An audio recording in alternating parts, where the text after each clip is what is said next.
In a bustling village lived a kind boy named Leo. He had sandy blonde hair and bright blue eyes, always looking for ways to help. One sunny morning, Leo was very hungry. He had only one small piece of bread left. He held his bread tight, thinking about how delicious it would be. As he walked through the village square, he saw an old wanderer sitting alone. The wanderer looked very sad and hungry. Leo's heart felt a little tug. He knew what it felt like to be hungry, even with bread in his hand.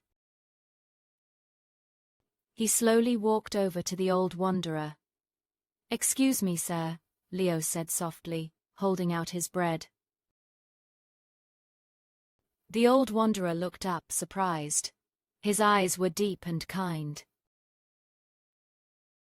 "I only have one piece, but we can share it," Leo offered with a smile. The old wanderer's face brightened. "Thank you, young friend. That is very kind of you." Leo carefully broke his small piece of bread in half, giving the larger part to the wanderer. Just then, a baker saw what Leo did. He was so touched that he brought out a big basket of fresh loaves. "For everyone to share," the baker called out, smiling warmly.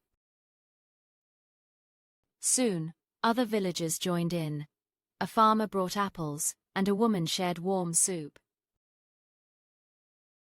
No one went hungry that night. Everyone had plenty to eat, all because Leo shared his one piece of bread. And so, Leo learned a wonderful lesson. Sharing your blessings, no matter how small, always multiplies them for everyone.